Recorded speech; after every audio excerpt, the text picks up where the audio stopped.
Assalamualaikum warahmatullahi wabarakatuh.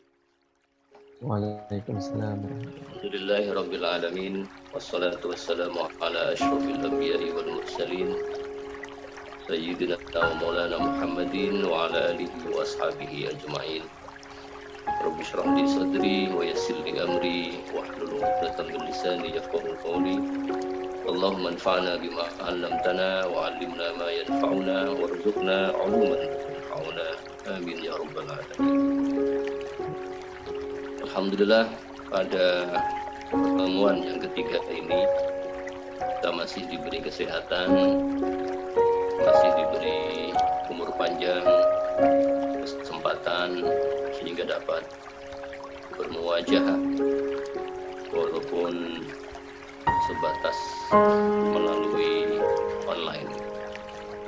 Mudah-mudahan suasana malam Jumat yang tadi dikatakan di Jogja hujan tadi itu, mudah-mudahan ini adalah simbol keberkahan Allah Subhanahu wa ta'ala. Allahumma amin. Dan tentunya kita ngaji tasawuf ini tidak lain dan tidak bukan adalah dalam rangka mencari keberkahan Allah Subhanahu wa ta'ala, mencari ridha Allah Subhanahu wa ta'ala, dan tentu dalam rangka mencari atau mengharap hidayah dari Allah Subhanahu wa ta'ala. Dan itu mudah-mudahan melalui forum yang sangat mulia ini kita mendapatkan kehormatan, mendapatkan kemuliaan berupa hidayah dari Allah Subhanahu wa ta'ala. Dan itu yang kita cari dalam hidup kita sebagai muslim, dan itu yang kita minta setiap hari, setiap kali kita sholat, kita mengatakan, kita berdoa, kita membaca Al-Fatihah. Ihdinas siratal mustaqim. Ya Allah, berikanlah kami tunjuk berupa jalan yang lurus. Jadi hidayah inilah yang kita cari, hidayah inilah yang kita kejar, hidayah inilah yang kita harapkan dari Allah Subhanahu wa ta'ala, tidak lain dan tidak bukan. Selain hidayah adalah pelengkap. Hidayah adalah yang paling utama. Karena itu dalam kitab ini pembahasan mengenai hidayah itu mendapatkan perhatian yang cukup besar. Bahkan di awal-awal sudah dibahas mengenai hidayah ini. Dan tasawuf termasuk hidayah. Atau setidaknya tasawuf adalah instrumen yang menyempurnakan hidayah. Atau tasawuf adalah pelengkap hidayah. Tasawuf itu ilmu, dan ilmu itu samaan dengan hidayah adalah modal yang paling utama dalam hidup kita. Nah, dalam kitab ini mulai halaman 37 Syekhuna Ibnu Qayyim al-Jauziyah membahas mengenai maratibul hidayah, atau kira-kira dalam bahasa Indonesianya tingkatan-tingkatan hidayah. Dalam kitab ini dikatakan ada 10 tingkatan. Cuma mungkin ada kesalahan tulis atau kesalahan cetak, saya tidak tahu. Yang disebut hanya 9. Di judulnya dikatakan 10, kenyataannya hanya 9. Nah, dari 9 ini saya ingin meringkas menjadi 7. Jadilah 7 martabat hidayah, 7 tingkatan hidayah. Kenapa saya ringkas menjadi 7? Karena yang pertama dan yang kedua, yang kedua dan yang ketiga itu membahas tentang satu jenis hidayah, yaitu al-wahyu. Nah, 1, 2, 3 ini saya gabung menjadi satu, sehingga yang 9 tadi kemudian menjadi 7. Nah, apa itu 7 derajat hidayah ini? Yang pertama tadi sudah saya katakan adalah al-wahyu. Wahyu. Wahyu ini adalah derajat hidayah yang paling tinggi.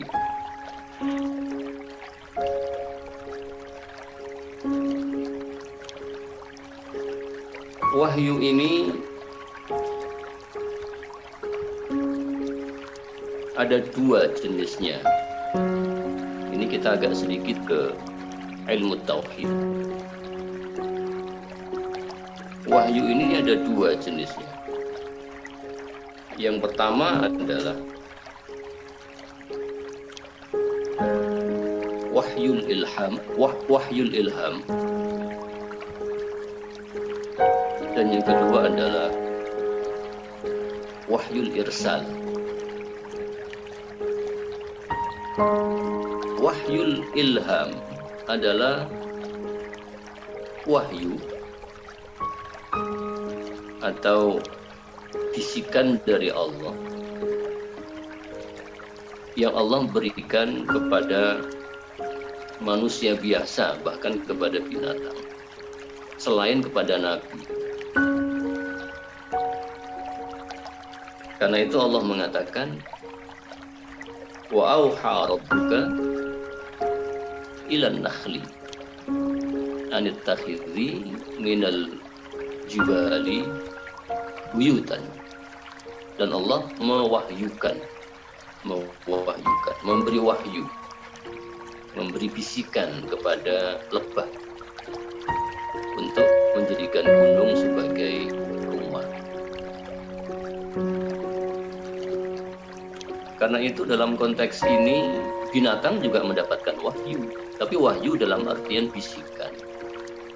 Kenapa lebah bisa membuat rumah di gunung? Itu adalah karena bisikan dari Allah.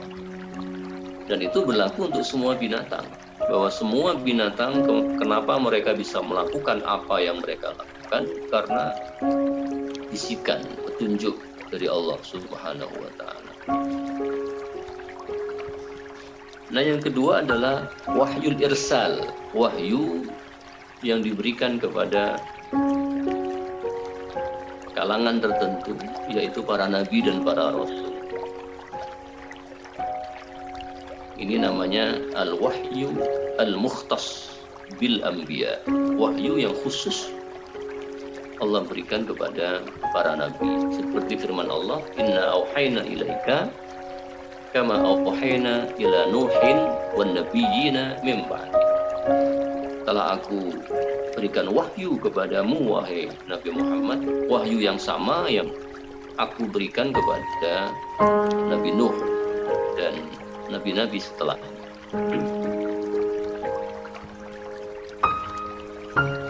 Nah, itulah wahyu. Jenis-jenis wahyu sangat banyak. Saya kira saya tidak perlu terlalu masuk ke dalam. Saya takutnya malah melebar. Ada wahyu umpamanya taklim, ya, taklim min wara'i hijab. Ada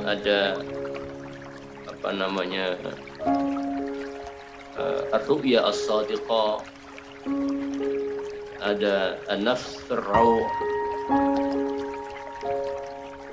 al-wahyu an tariq Jibril. Ibnu Qayyim sendiri menyebut 3 jenis wahyu. Singkat saja saya jelaskan. Yang pertama adalah al-wahyu al-mukhtas bil anbiya, wahyu-wahyu yang diberikan kepada para nabi. Dan yang kedua adalah at-taklim, wa kallamallahu Musa taklima, dan Allah benar-benar telah berbicara kepada Nabi Musa. Dan yang ketiga adalah irsal ar-rasul al-malaki ila rasul al-bashari. Allah mengutus malaikat sebagai rasul untuk menyampaikan wahyu kepada para nabi. Itu 3 jenis wahyu yang disebut oleh Ibnu Qayyim al-Jauziyah. Dia tidak menyebut ar-ru'ya as-shadiqah, tidak menyebut. Nah, sekarang apa itu wahyu?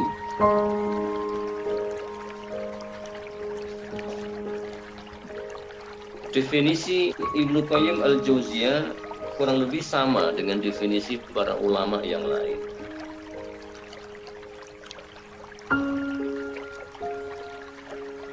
Dia mengatakan wahyu adalah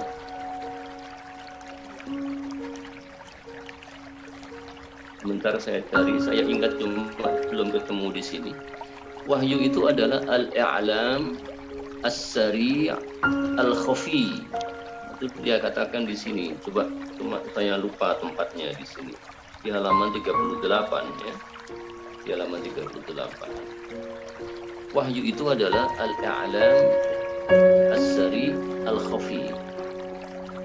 Pemberitahuan oleh Allah kepada nabinya secara cepat, as-sari, al-khafi, secara lembut. Khafi ini saya terjemahkan lembut ya, jangan samar. Kalau samar nanti takutnya menimbulkan kesalahpahaman.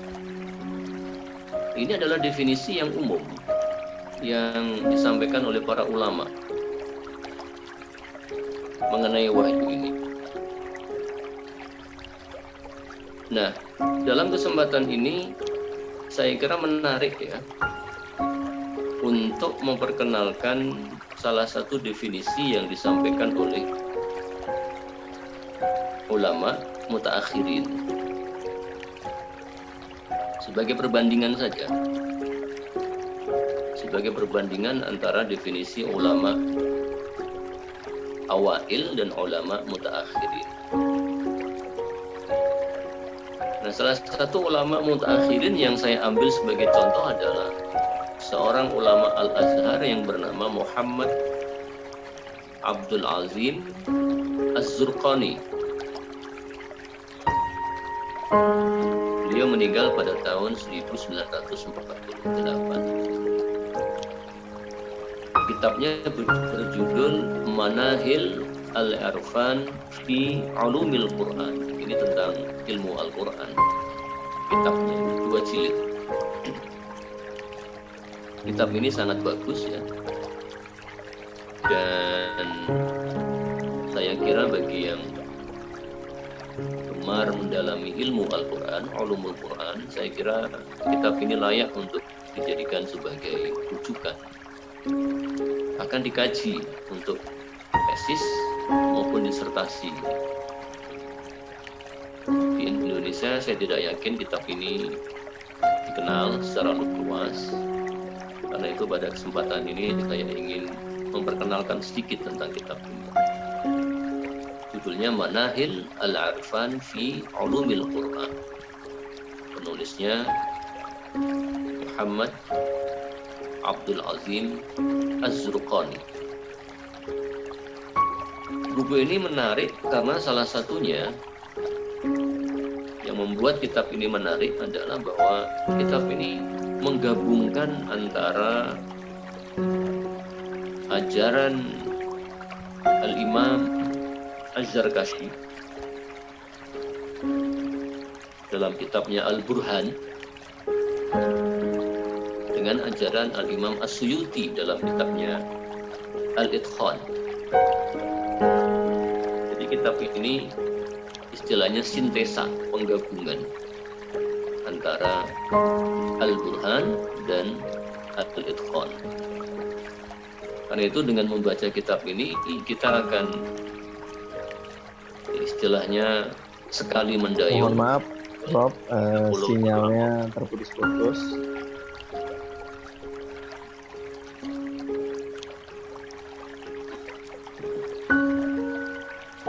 Baik, saya dekatkan ke laptopnya ya.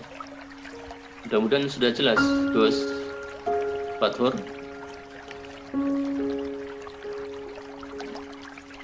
Apa sudah jelas suara saya, Gus?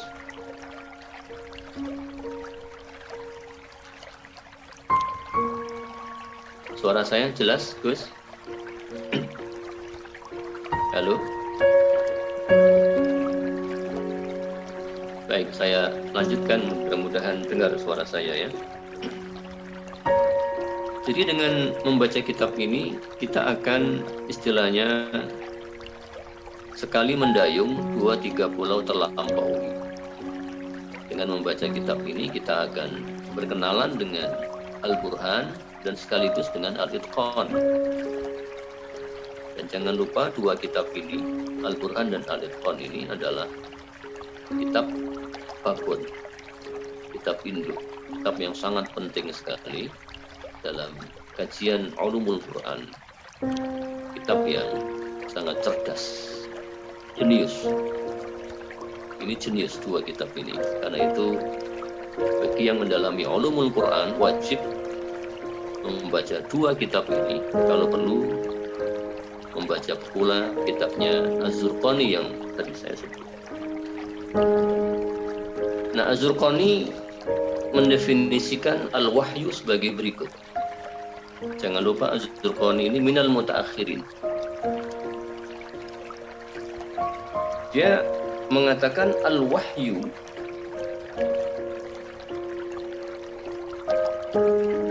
an yu'limallahu man istafahu min ibadihi kulla ma arada itla'ahu alaihi min alwanil hidayah wal ilm. Wahyu adalah ketika Allah memberitahukan kepada orang yang ia pilih, yang ia kehendaki untuk menyampaikan sesuatu yang berkaitan dengan al-hidayah wal ilm. Nah, disinilah menurut saya letak pentingnya pemikiran Az-Zurqani.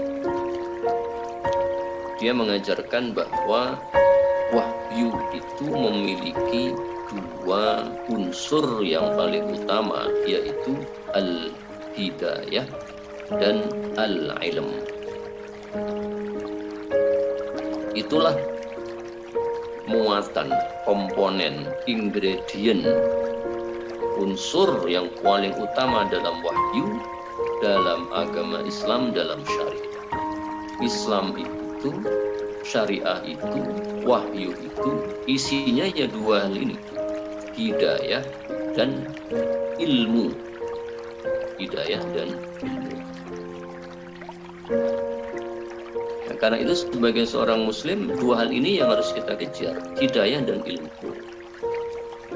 Jangan hanya hidayah tok, lupa ilmu. Jangan hanya ilmu tok, lupa hidayah. Dua hal ini harus kita miliki, ibaratnya sebagai yang satu tangan kanan, yang satu tangan kiri. Dua hal ini gandengan sudah, nggak bisa dipisah-pisahkan. Nah, kita kembali kepada pertemuan yang pertama. Jadi wahyu itu, Islam itu adalah al-hidayah wal ilm, hidayah dan ilmu. Hidayah itu menurut Ibnu Qayyim al-Jauziyah, seperti yang sudah saya sampaikan pada pertemuan yang pertama, hidayah itu adalah Quran dan Sunnah. Al-hidayatu al-bayanu wad dalilu. Hidayah itu ya Quran dan Sunnah itu. Disitulah letaknya hidayah. Jadi wahyu itu adalah Quran dan Sunnah. Sederhananya seperti itu. Itu komponen yang pertama. Komponen yang kedua adalah al-ilmu, ilmu pengetahuan. Nah, sekarang kita harus menekankan pada dua unsur ini. Kita harus membahas ini, hidayah dan ilmu ini. Hidayah itu Quran Sunnah. Sementara ilmu itu adalah ilmu pengetahuan. Ilmu pengetahuan. Kita harus membedakan antara keduanya. Kita harus memahami bahwa al-hidayah atau agama, Quran dan Sunnah itu sifatnya final, absolut. Quran Sunnah itu sifatnya absolut. Kebenarannya absolut. Apa kata Quran, apa kata Sunnah itu harus diikuti. Jika tidak, maka berat konsekuensinya. Quran dan Sunnah itu absolut. Quran dan Sunnah itu dari Allah, dari Rasulullah, dari wahyu, minasyari', minallah wa rasuli. Tidak bisa dibantah, absolut. Dan sifatnya tunggal. Tidak boleh ada Quran lain selain Quran yang kita miliki. Tidak boleh ada sunnah lain selain sunnahnya Rasulullah Sallallahu Alaihi Wasallam. Kalau ilmu itu beda. Ilmu itu beda. Ilmu itu bukan agama. Ilmu itu man-made, buatan manusia. Ilmu itu dinamis, terus berkembang. Termasuk tasawuf itu adalah ilmu. Dia dinamis, dia buatan para ulama, bukan buatan Rasulullah. Ibarat orang ingin menempuh perjalanan, hidayah itu adalah peta. Ibarat kita mau menempuh perjalanan dari Jogja ke Aceh umpamanya, hidayah itu adalah petanya. Quran Sunnah itu petanya. Dan peta tidak boleh ada banyak. Nggak boleh ada dua peta itu. Namanya peta menunjukkan mana Aceh itu ya satu. Yang beda paling kemasannya beda. Tapi petanya harus satu. Esensinya itu satu, bahwa jalan dari Jogja ke Aceh itu ini loh. Maksudnya Aceh itu sini loh. Itu harus satu. Tidak boleh petanya salah. Mau ke Jogja petanya menunjukkan Surabaya, mau ke barat ternyata petanya ke timur. Salah itu. Itu bukan peta. Petanya salah. Nggak boleh ada kesalahan dalam peta. Karena peta inilah yang menunjukkan kemana kita akan pergi, kemana kita akan menuju dalam hidup ini, atau bahkan setelah hidup ini. Quran Sunnah satu. Nggak boleh ada dua. Petanya itu dan mutlak kebenarannya. Tidak boleh kita bantah peta ini. Kita mau ke Aceh, melihat peta, lalu kita bantah. Kok arahnya ke barat ya dari Jogja ya? Yang saya tahu ke timur kok. Salah. Anda yang salah, bukan petanya. Tapi kalau ilmu itu adalah bekal. Bekal dalam hidup. Bekal dalam perjalanan itu. Nah, kita mau ke Aceh, bekalnya apa? Itu kan terserah kita. Itu kondisional. Mau bawa nasi goreng boleh, bawa nasi pecel boleh, bawa nasi campur boleh, bawa roti boleh, bawa pizza boleh. Yang penting harus punya bekal. Jangan tidak punya bekal. Sebab kalau nggak punya bekal pasti akan sengsara di jalan. Bisa-bisa nggak sampai tujuan, mati di jalan. Harus punya bekal, tapi bekalnya ini fleksibel. Itulah ilmu pengetahuan, fleksibel. Kita ini dalam hidup ini mau berbekal ilmu tasawuf boleh, mau berbekal ilmu tafsir boleh, hadis boleh, fikih boleh, syariah boleh, filsafat boleh, ilmu lugah boleh. Semuanya itu bekal, semuanya itu bekal. Dan tidak ada bekal yang mutlak kebenarannya, tidak ada. Karena ilmu itu bukan dari Nabi. Ilmu itu buatan manusia, buatan para ulama. Kalau ilmu-ilmu keislaman tidak dicontohkan oleh Nabi. Nabi hanya meletakkan dasar-dasar ilmu pengetahuan. Para ulama lah yang mengembangkan ilmu itu. Karena itu kalau ada yang berteriak-teriak ilmu tasawuf itu bid'ah karena tidak dicontohkan oleh para nabi, saya kira mereka ini harus meluruskan cara pandangnya, meluruskan pemahamannya tentang apa itu hidayah, apa itu ilmu, apa itu agama, apa itu ilmu. Tasawuf bukan agama, tasawuf itu ilmu yang menopang agama. Karena dia ilmu, maka dia dinamis. Kalau ilmu tasawuf dikatakan bid'ah karena tidak ada dalam zaman Nabi, maka semua ilmu bid'ah karena tidak semua ilmu atau semua ilmu tidak ada pada zaman Nabi. Ilmu tafsir adanya belakangan. Ilmu hadis adanya belakangan. Dan yang dilakukan oleh Kanjeng Nabi itu bukan ilmu, dasar-dasar ilmu, dasar-dasar menafsirkan. Ilmunya, teori-teori penafsiran itu dikembangkan belakangan, antara lain oleh Imam Syafi'i umpamanya dalam ilmu usul fiqh, tafsir, bahkan ilmu hadis juga Imam Syafi'i yang meletakkan dasar-dasarnya, teori-teori dasarnya. Belakangan ilmu itu berkembangnya, sehingga kalau ilmu dikatakan bid'ah, maka Islam ini habis sudah, tidak punya ilmu. Yang ada hanyalah agama. Padahal agama harus dengan ilmu. Jadi begitulah kira-kira makna daripada wahyu. Wahyu itu adalah isinya, agama itu muatan utamanya adalah hidayah dan ilmu. Karena itu Kanjeng Nabi sangat menekankan utlubul ilma minal mahdi ilal lahdi.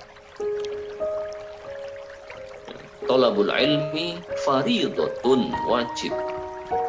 Mencari ilmu itu wajib. Karena tanpa ilmu kita akan menempuh perjalanan panjang. Ibarat orang menempuh perjalanan panjang itu tanpa bekal. Dan orang yang tanpa bekal pasti akan sengsara. Orang yang tidak berilmu itu pasti akan sengsara. Karena itu Ibnu Hazm Az-Zahiri dalam kitabnya Kitab Siyar was Suluk, dia mengatakan begini: sumber kebahagiaan manusia dalam hidup di dunia dan di akhirat itu satu. Dia mengatakan waqala al-ba'd sab'ah. Bagian ulama mengatakan sumber kebahagiaan itu 7. Waqala al-ba'd 10. Ada yang mengatakan 10. Walakinni aqul, kalau saya, menurut saya, sumber kebahagiaan itu hanya satu. Apa itu? Ilmu. Karena itu sumber kesengsaraan itu juga satu. Apa itu? Al-jahlu, kebodohan. Maka orang yang sengsara hidupnya di dunia dan di akhirat adalah orang yang tidak berilmu.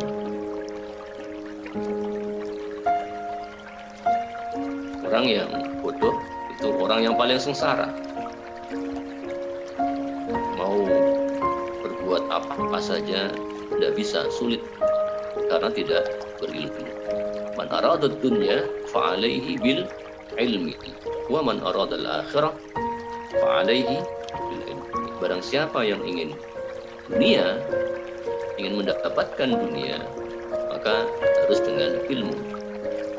Dan barang siapa yang menghendaki akhirat, maka harus dengan ilmu juga, kata Rasulullah sallallahu alaihi wasallam. Jadi itu bahwa wahyu Islam, syariah itu komponen utamanya itu dua hal ini, al-hidayah wal ilmu. Karena itu mari kita mendalami ilmu pengetahuan, apapun ilmunya. Tasawuf silakan, jangan dihalang-halangi yang ingin belajar tasawuf. Ulumul Quran luar biasa, fiqh luar biasa, atau bahkan ilmu-ilmu non agama, astronomi boleh, sejarah boleh, geografi, geologi, antropologi, sosiologi, semua itu adalah ilmu, dan jika bisa membantu kita lebih mengenal Allah Subhanahu wa Ta'ala, maka ilmu itu akan bermanfaat.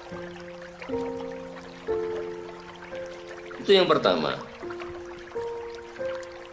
martabat yang pertama atau tingkatan hidayah yang pertama, al-wahyu. Yang kedua, tingkatan yang kedua adalah at-tahdis. At-tahdis. Saya mencari di beberapa kitab, istilah ini tidak umum. At-tahdis ini dari kata-kata haddasa, yuhaddisu. At-tahdis ini tidak didefinisikan oleh Ibnu Qayyim al-Jauziyah, tapi dia mengatakan bahwa derajat at-tahdis itu derajat yang berada di bawahnya, satu tingkatan persis di bawahnya wahyu. Karena itu jika wahyu itu untuk para nabi, at-tahdis ini adalah untuk sahabat nabi yang terpilih. Bukan semua sahabat nabi, tapi sahabat nabi yang terpilih. Dalam kasus Islam, sahabat nabi yang terpilih dan layak mendapatkan derajat at-tahdis adalah Umar bin Al-Khattab. Ibnu Qayyim al-Jauziyah mengutip sebuah hadis di mana Rasulullah sallallahu alaihi wasallam bersabda, "Innahu kana fil umam qablakum muhaddatsun. Fa in yakun fi hadhil ummah fa Umar bin Al-Khattab." Dalam umat-umat sebelum kalian ada orang-orang yang muhaddatsun, mendapatkan derajat at-tahdis. Nah, kalau di umat ini, umat Islam, derajat itu dimiliki oleh Umar bin Al-Khattab.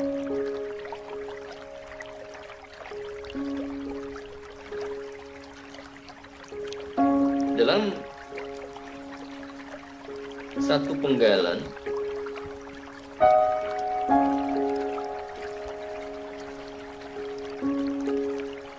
Ibnu Qayyim al-Jauziyah mencoba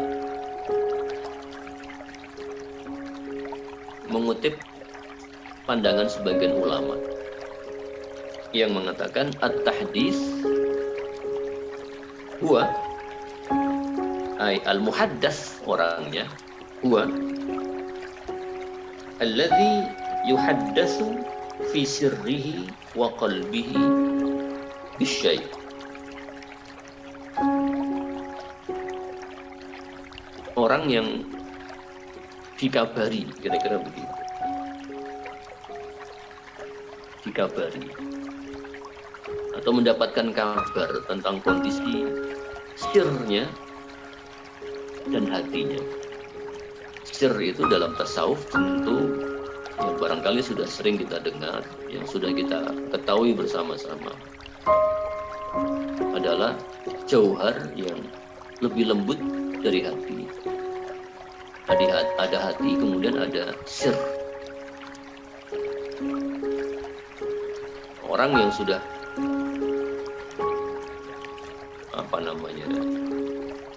sampai pada derajat sir, maka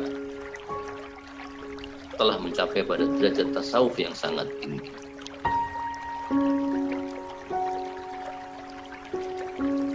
Yang ketiga adalah martabah al-ifham.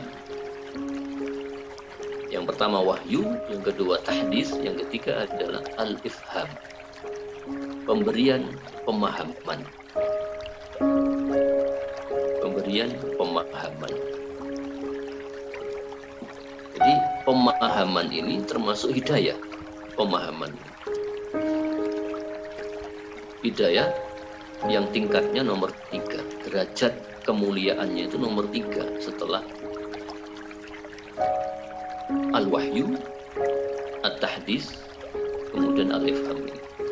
Nah, al-ifham inilah derajat para ulama, termasuk di dalamnya para sufi. Tidak terbatas pada tasawuf saja, tapi ini juga derajat para ulama, terutama ulama-ulama yang mendalami ilmu-ilmu agama, tafsir, hadis, fikih, syariah, dan seterusnya.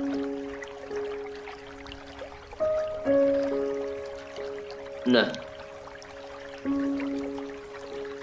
saya sempat bertanya-tanya ketika ada pembahasan mengenai al-ifham, pemahaman sebagai martabat yang ketiga. Ketika ada martabat al-ifham, pemahaman, kok tidak ada ya martabat al-ilmu, martabat ilmu pengetahuan. Nah, disinilah saya kira letak kepintaran Ibnu Qayyim al-Jauziyah ini. Martabat ilmu tidak disebutkan karena ilmu sudah termasuk dalam martabat wahyu. Karena wahyu itu komponennya ada 2 tadi, hidayah dan ilmu. Maka tidak ada lagi martabat ilmu. Yang ada adalah martabat al-ifham atau al-fahm, pemahaman. Dan pemahaman itu bukan ilmu. Al-fahm laisal ilm. Beda. Ilmu dengan pemahaman itu beda. Walaupun ilmu itu didapatnya dengan pemahaman.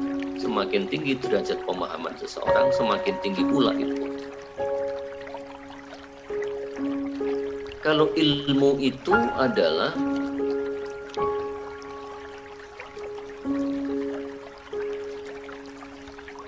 apa ilmu itu?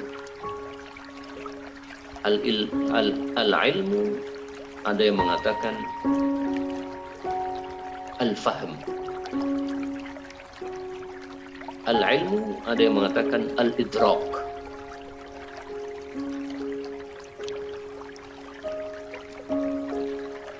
Kalau dalam filsafat ilmu, kita belajar ilmu itu, definisi ilmu itu adalah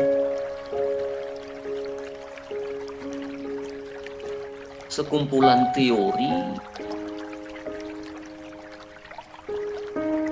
Ini agak sedikit akademis, tidak apa-apa saya sampaikan. Ilmu itu adalah sekumpulan teori yang sifatnya paradigmatik istilahnya. Ini agak-agak nuansanya agak-agak perkuliahan, ini bukan pengajian, ini tidak apa-apa lah. Contohnya fikih itu ilmu. Fikih itu ilmu.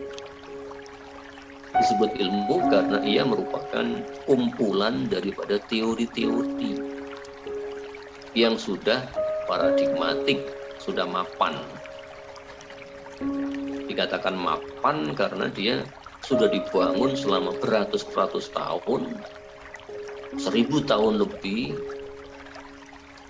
dan diakui objektivitasnya, kebenarannya oleh sejumlah ulama yang jumlahnya sangat banyak. Itu namanya paradigmatik, mapan. Kalau ada teori yang diperkenalkan kemudian runtuh, makanya ada teori ABC tentang soalan apa begitu, kok tiba-tiba runtuh, tidak laku, menguap, nah itu namanya bukan ilmu. Tapi teorinya Imam Syafi'i mengenai usul fiqh umpamanya, mengenai qiyas umpamanya, teorinya Al-Mazhab Al-Maliki tentang maslahah umpamanya, Teori al-mazhab al-Hanafi tentang istihsan umpamanya itu teori yang sudah paradigmatik karena diakui kebenarannya, objektif, dan dikembangkan oleh ulama setelahnya, bertahan selama 1000 tahun lebih dalam waktu yang sangat lama. Nah, itu namanya ilmu. Kalau faham itu penguasaan terhadap ilmu itu al-faham. Pemahaman kita tentang ilmu itu. Isti'abul ilm itu al-fahm. Al-fahmu isti'abu al-ilm, penguasaan ilmu itu al-fahm. Karena itu al-fiqhu dikatakan al-fahmu. Al-fiqhu lughatan al-fahmu. Karena fikih itu adalah usaha untuk memahami ilmu. Jadi al-fahmu ghair al-ilm. Al-faham itu pemahaman, itu bukan ilmu, beda. Ilmu bukan pemahaman. Karena itu para ulama yang memiliki pemahaman yang lebih, diberi oleh Allah pemahaman yang lebih terhadap Al-Quran, terhadap As-Sunnah, terhadap agama. Ini adalah orang-orang yang terpilih. Mereka adalah ulama. Wal ulama warasatul anbiya. Mereka adalah penerus para nabi. Maka orang-orang, para santri yang belajar ilmu agama mencoba untuk memiliki pemahaman, mengembangkan pemahamannya tentang agama, adalah orang-orang yang mulia di hadapan Allah Subhanahu wa ta'ala. Man kharaja fi talabil ilmi fahuwa fi sabilillah hatta yarji'a. Barang siapa yang keluar untuk mencari ilmu, maka dia berada fi sabilillah, di jalan Allah. Itulah derajat kemuliaan orang-orang yang mencari ilmu, karena mereka mencoba untuk memiliki pemahaman, dan pemahaman itu adalah anugerah hidayah dari Allah Subhanahu wa ta'ala. Maka berbahagialah orang-orang yang belajar ilmu agama. Man yuridillahu bihi khairan yufaqihu fid din. Yufaqihu ay yufahimhu fid din.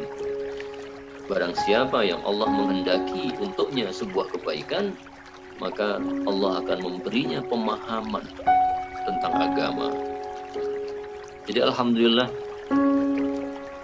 kita ini, mudah-mudahan yang ada di dalam forum ini dan siapa saja yang mendalami ilmu agama, mudah-mudahan mereka betul-betul mendapatkan kebaikan, betul-betul orang-orang yang dikehendaki oleh Allah untuk diberikan kepadanya kebaikan, karena pemahaman al-fiqhu, al-fahmu itu adalah kebaikan. Dan rasanya tidak ada kebaikan yang melebihi kebaikan ilmu pengetahuan. Alhamdulillah, jika Allah memberikan kita ilmu pengetahuan walaupun sedikit, harus kita syukuri, karena itu adalah kebaikan yang tiada taranya yang Allah berikan kepada kita. Yang keempat adalah martabatul bayan al-am. Al-bayan al-am. Al-bayan al-am, penjelasan yang umum atau hidayah yang umum. Ibnu Qayyim al-Jauziyah mengatakan bahwa di samping Allah itu memberikan hidayah kepada para ulama dan juga kepada kalangan awam, di kalangan orang-orang muslim, Allah juga memberikan hidayah kepada semua manusia, terlepas daripada apa agama mereka. Hidayah ini disebut al-bayan al-am. Kira-kira al-bayan al-am ini adalah al-fitrah. Arahnya ke sana. Setiap orang memiliki fitrah. Setiap orang memiliki hidayah. Setiap orang, tinggal bagaimana dia mengelola hidayah itu. Tinggal bagaimana, apakah dia memanfaatkan hidayah itu atau menyia-nyiakannya.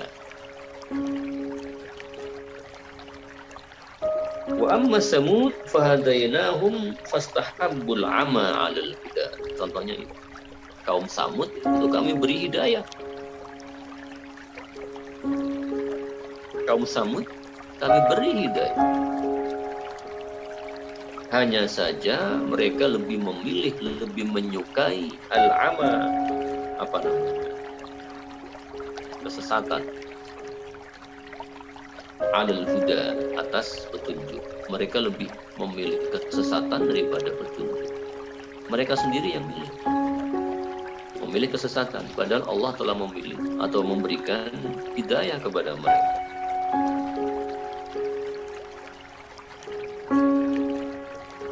Jadi Allah dengan Rahman dan Rahimnya menyediakan hidayah itu kepada seluruh manusia, terlepas dari apa agama mereka, terlepas dari apa aliran pemikiran mereka, apakah mereka ateis atau tidak. Allah tetap memberikan hidayah, hanya saja mereka gagal untuk memanfaatkan hidayah. Yang kelima adalah al-bayan al-khas, hidayah yang khusus.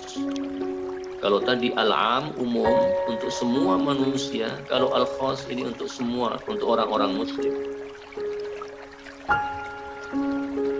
Kemudian yang keenam adalah martabah al-isma', pendengaran.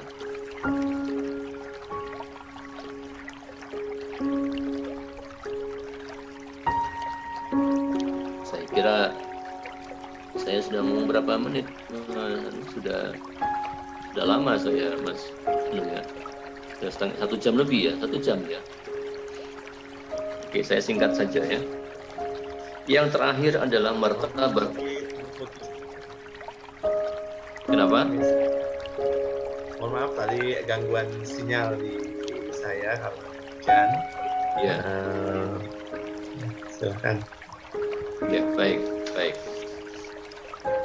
Saya ulangi martabah yang keenam. Martabah al-isma', pendengaran.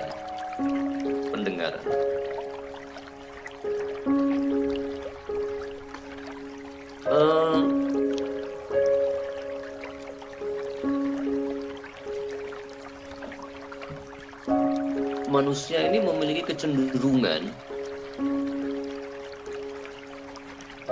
apa yang ada dalam hatinya, dalam jiwanya, itu adalah hasil dari pendengarannya.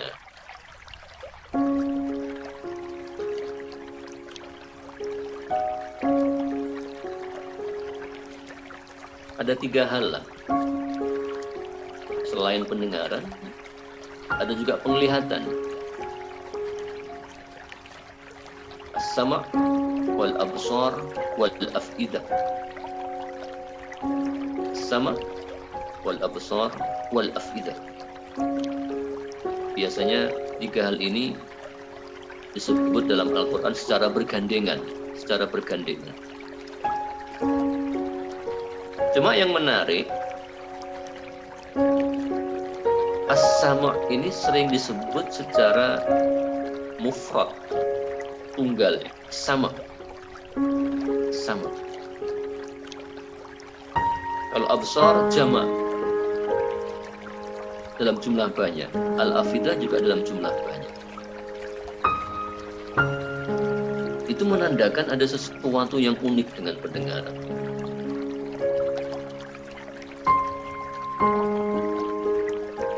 Dan menurut saya, keunikan pendengaran ini adalah bahwa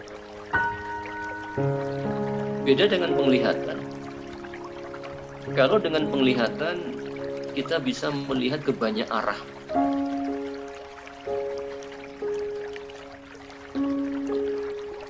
Kita bisa melihat kepada banyak arah. Dengan penglihatan kita bisa ke kanan, ke kiri, ke atas, ke bawah. Tapi kalau pendengaran itu biasanya tunggal, benar, pendengaran itu. Artinya dari manapun kita mendengar suara, ujung-ujungnya kita hanya mendengar.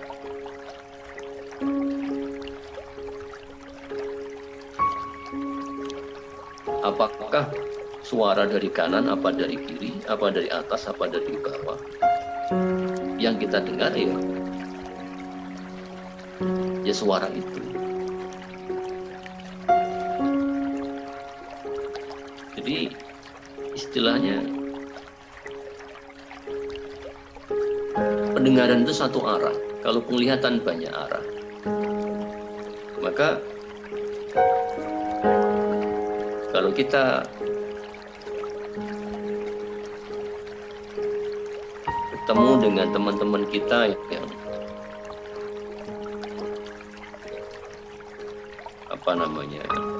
tidak bisa melihat, dalam artian buta, tidak memiliki indera penglihatan, mengandalkan indera pendengaran, itu biasanya tingkat konsentrasinya jauh lebih tinggi daripada orang yang punya penglihatan. Karena orang yang punya penglihatan gampang kehilangan fokus, gampang terganggu. Karena penglihatan itu mengarahkan kita kepada banyak hal di dunia ini. Kita melihat ini, melihat itu, segala macam, dan dunia dan segala macam isinya ini, kalau kita lihat itu dengan sangat mudah mengalihkan perhatian kita, menghilangkan fokus kita. Tapi kalau orang yang tidak punya penglihatan, itu pendengarannya jauh lebih tajam, sehingga kalau menghafal Al-Quran dia lebih cepat. Kenapa? Karena indera pendengaran itu lebih tajam daripada indera penglihatan. Saya punya banyak guru di Al-Azhar itu buta, tapi mereka hafal Quran, hafal ribuan hadis, dan hafal ratusan kitab, sampai kitab dihafal. Sehingga kalau ngaji tidak melihat kitab, dia sudah hafal.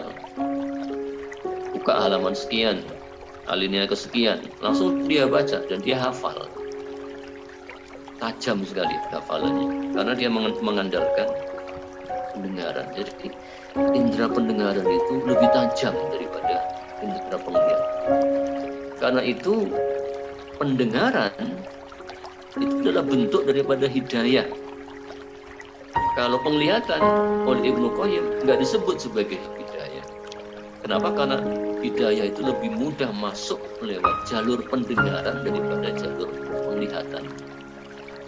Karena sifatnya yang lebih tajam, pendengaran itu lebih tajam, sehingga hidayah lebih mudah masuk. Nah, ini memberikan pelajaran penting ya bagi kita ya, agar kita memelihara pendengaran. Mendengar musik, kalau bisa jangan, kecuali musik-musik yang mempertajam spiritualitas kita ya. Musik-musik yang gonjreng-gonjreng ini jangan. Musik-musik yang membuat kita lalai ya, jangan. Tapi juga jangan mengharamkan musik. Nah, ini gampang sekali orang-orang ini mengharamkan musik. Kita nggak perlu diskusi panjang lebar ya soal haram apa enggak musik itu jangan dibahas di sini ya, Gus Fatur Rahman ya. Saya lucu saja, lucu saja kalau mendengar orang-orang ini haram, itu bid'ah, ini bid'ah, ini nggak boleh, itu kok sempit sekali agama ini. Kita nggak bisa leluasa jadinya, dikit-dikit haram, dikit-dikit bid'ah, keluar rumah dikit sudah dibilang bid'ah, jalan ke sana dikit bid'ah, mau ke musola bid'ah, baca Quran, dicium Qurannya bid'ah. Susah banget hidup ini, semuanya bid'ah. Tapi itu tadi ya, pendengaran ini hidayah. Dan cerdas sekali pendengaran ini. Karena itu mari kita olah ini pendengaran kita ini. Dipelihara, pendengaran kita dipelihara. Karena itu perintah Allah kepada Nabi Musa juga begitu. Fastami' lima yuha. Dengarkan. Dengarkan kata Allah. Ketika Allah mau memberikan wahyu kepada Nabi Musa, perintah Allah istami'. Istami'. Karena cerdas pendengaran. Dan ini menjadi salah satu tingkatan atau bentuk daripada hidayah pendengaran itu. Maka orang-orang yang cerdas pendengarannya adalah orang-orang yang mendapatkan hidayah dengan baik. Orang-orang yang ketika dinasihati oleh para gurunya, dinasihati para kiainya, dinasihati oleh orang tuanya, mendengar adalah orang-orang yang cerdas secara spiritual. Orang yang tumpul secara spiritual adalah orang yang tidak pandai mendengar dan justru pandai menggurui, pandai berbicara tapi tidak pandai mendengar, pandai menasihati tapi tidak mau dinasihati. Inilah orang-orang yang tumpul secara spiritual. Orang yang mendengarkan Al-Quran kemudian menangis adalah orang-orang yang beriman. Orang yang pendengarannya tajam adalah orang yang ketika mendengar kalam Allah dibacakan tersentuh hatinya. Ini orang-orang yang tajam secara spiritual. Karena itu salah satu cara untuk mempertajam spiritualitas kita, tazkiyatun nafas, adalah melalui pendengaran itu. Kemurnian pendengaran kita jangan diganggu oleh umpamanya terlalu banyak mendengarkan musik. Itu akan pengaruh terhadap kecerdasan spiritual. Dikurangi musik, kurangi. Yang terakhir adalah ilham, martabat al-ilham. Ilham ini adalah bisikan, dan ini sudah sering kita dengar, yang bisikan yang Allah berikan kepada setiap manusia. Fa'alhamaha fujuraha wa taqwaha. Dan Allah memberikan ilham kepada setiap manusia mengenai mana yang baik atau mana yang buruk dan mana yang baik. Ilham ini semacam feeling. Setiap orang punya feeling. Ini baik, ini buruk. Yang baik kerjakan, yang buruk tinggalkan. Semua orang memiliki itu, naluri, ya, naluri. Semua orang punya naluri. Sehingga andai kata setiap orang menggunakan nalurinya dengan baik dan itu adalah dari Allah, maka kehidupan kita akan baik-baik saja sebetulnya. Maka hukum itu baik dalam Islam karena Islam adalah agama hukum. Tapi juga jangan lupa untuk menggunakan naluri. Ada kalanya dalam kehidupan kita ini mengedepankan naluri lebih baik daripada mengedepankan hukum. Agama kita benar agama hukum, tapi cobalah jangan dikit-dikit hukum. Ini halal, ini haram, ini nggak boleh, itu boleh. Dikit-dikit hukum. Mindsetnya jangan hukum. Jangan selamanya hukum lah. Bukan jangan hukum, tapi jangan selamanya hukum. Ada kalanya kita harus bermain naluri, kedepankan naluri. Jangan dikit-dikit dalil. Kita punya tetangga non-muslim, rumahnya kebakaran umpamanya. Kemudian Anda mencari dalil hukum memadamkan rumah tetangga yang non-muslim. Ini apa ya hukumnya ya? Mana dalilnya? Mana Qur'annya? Mana hadisnya? Mana kitabnya? Ya telat. Rumah tetangga ludes, bahkan akan merembet ke rumah Anda sendiri.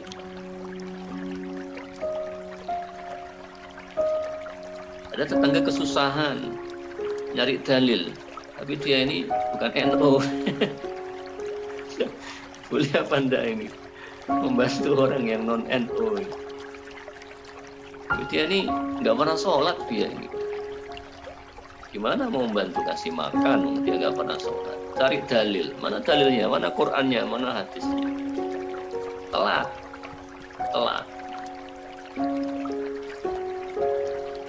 Ada batu di tengah jalan.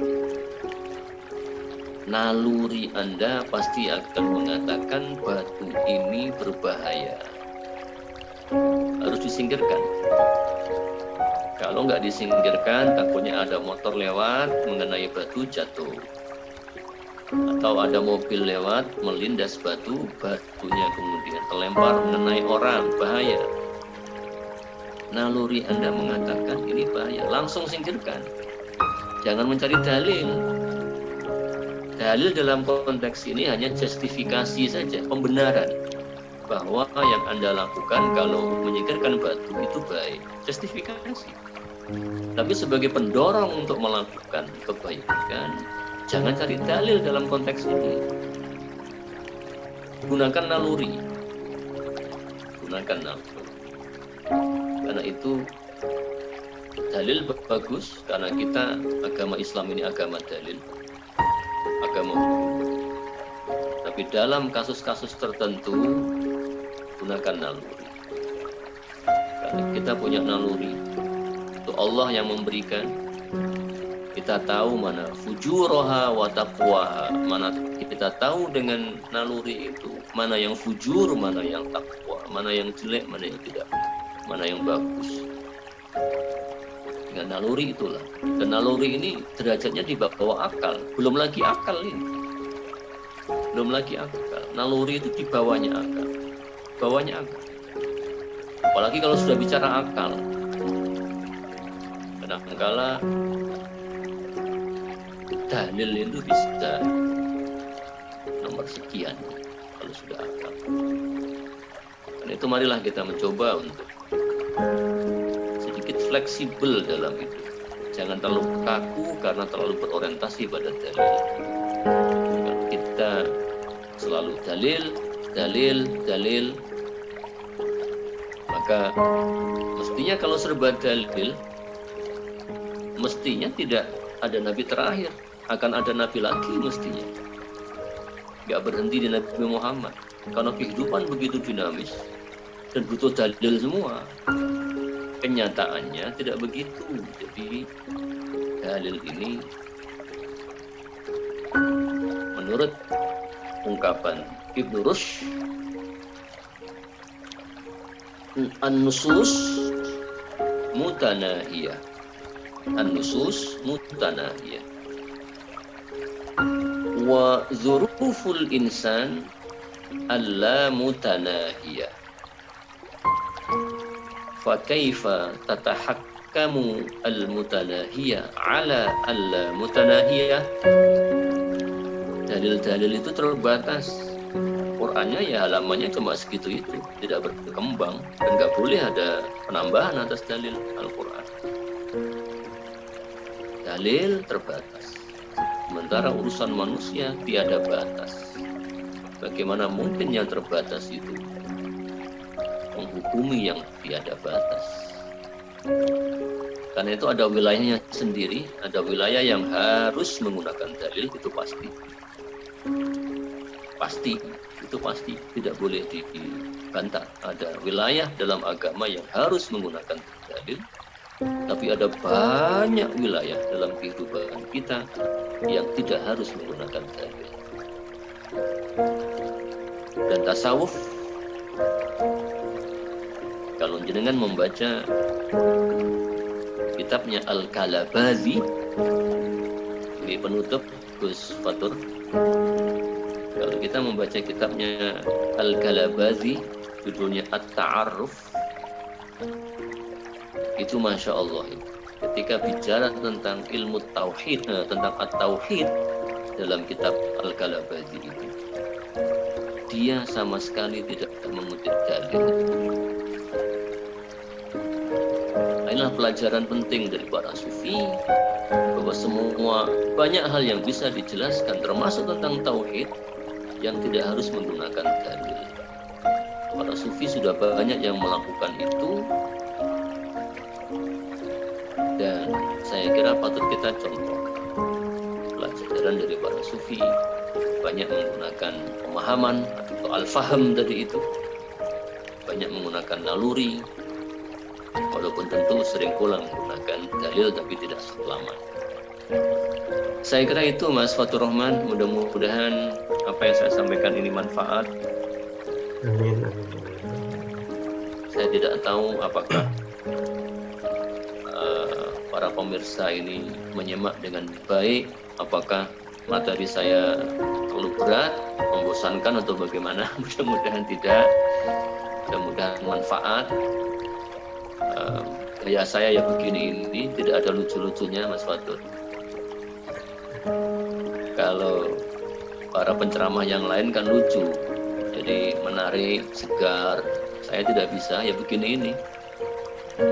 Misalnya ya begini, monoton seperti umumnya dosen ya, karena saya ini dosen bukan penceramah. Ya, mudah-mudahan saya berharaplah materi saya ini bisa dinikmati dan diambil manfaatnya oleh para pemirsa. Saya kira begitu, Gus Bakur. Terima kasih dan assalamualaikum warahmatullahi wabarakatuh.